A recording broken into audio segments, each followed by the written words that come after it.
Joseph സഹോദരന്മാരെ പരീക്ഷിക്കുന്നു. Joseph വീട്ടുകാര്യസ്ഥനെ വിളിച്ചു പറഞ്ഞു, അവരുടെ ചാക്കുകളിലെല്ലാം അവർക്ക് കൊണ്ടുപോകാവുന്നിടത്തോളം ധാന്യം നിറയ്ക്കുക. ഓരോരുത്തരുടെയും പണം അവരവരുടെ ചാക്കിൻ്റെ മുകൾ ഭാഗത്ത് വയ്ക്കണം.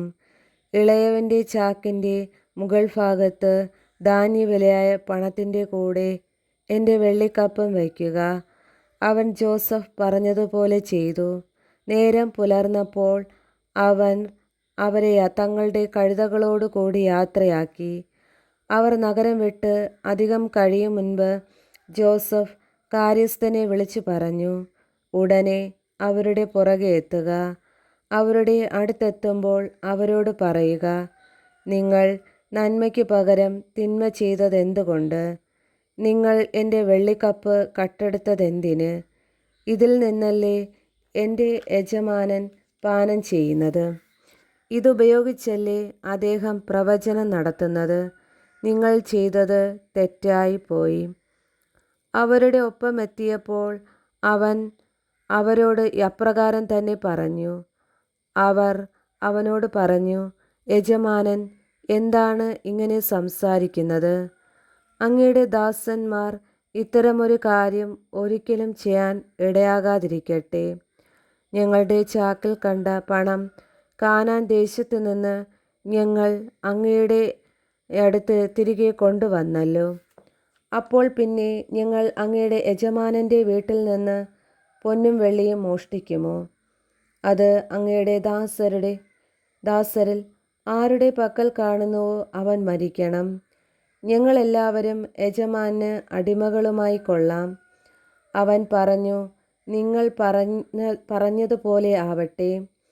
അതാരുടെ കയ്യിൽ കാണുന്നുവോ അവൻ എൻ്റെ അടിമയാകും. മറ്റുള്ളവർ നിരപരാധികളായിരിക്കും. ഉടൻ തന്നെ ഓരോരുത്തരും താന്താങ്ങളുടെ ചാക്ക് താഴെ ഇറക്കി കെട്ടഴിച്ചു. മൂത്തവൻ മുതൽ ഇളയവൻ വരെ എല്ലാവരെയും അവൻ പരിശോധിച്ചു.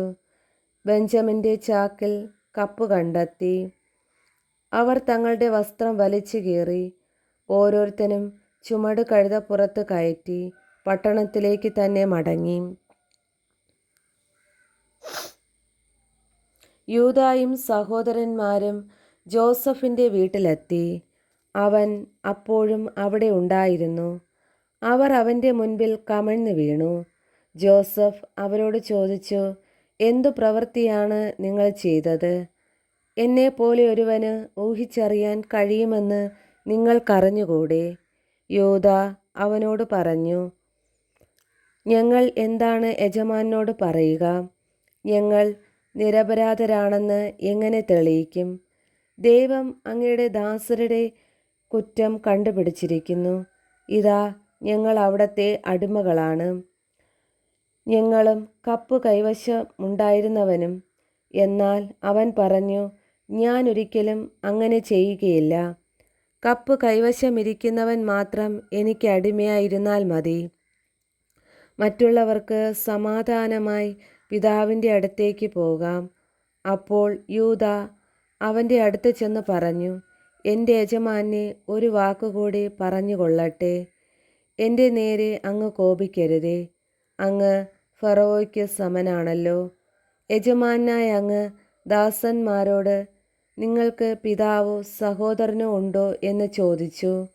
അപ്പോൾ ഞങ്ങൾ യജമാനോട് പറഞ്ഞു, ഞങ്ങൾക്ക് വൃദ്ധനായ പിതാവും പിതാവിൻ്റെ വാർദ്ധക്യത്തിലെ മകനായ ഒരു കൊച്ചു സഹോദരനുമുണ്ട്. അവൻ്റെ സഹോദരൻ മരിച്ചുപോയി. അവൻ്റെ അമ്മയുടെ മക്കളിൽ അവൻ മാത്രമേ ശേഷിച്ചിട്ടുള്ളൂ. പിതാവിന് അവൻ വളരെ പ്രിയപ്പെട്ടവനാണ്. അപ്പോൾ അങ്ങയുടെ ദാസരോട് അവനെ എൻ്റെ അടുത്ത് കൂട്ടിക്കൊണ്ടുവരിക, എനിക്കവനെ കാണണം എന്ന് പറഞ്ഞു. ഞങ്ങൾ അങ്ങയോട് ഉണർത്തിച്ചു. ബാലന് പിതാവിനെ വിട്ടു പോരാൻ വയ്യ.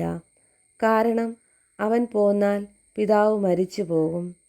നിങ്ങളുടെ സഹോദരൻ കൂടെ വരുന്നില്ലെങ്കിൽ നിങ്ങൾ ഇനി എന്നെ കാണുകയില്ല എന്ന് അങ്ങ് പറഞ്ഞു. അങ്ങയുടെ ദാസനായ ഞങ്ങളുടെ പിതാവിൻ്റെ അടുത്തെത്തിയപ്പോൾ അങ്ങ് പറഞ്ഞതെല്ലാം ഞങ്ങൾ അവനെ അറിയിച്ചു. പിതാവ് ഞങ്ങളോട് വീണ്ടും പോയി കുറെ ധാന്യം കൂടി വാങ്ങിക്കൊണ്ടുവരാൻ ആവശ്യപ്പെട്ടു. ഞങ്ങൾക്ക് പോകാൻ വയ്യ.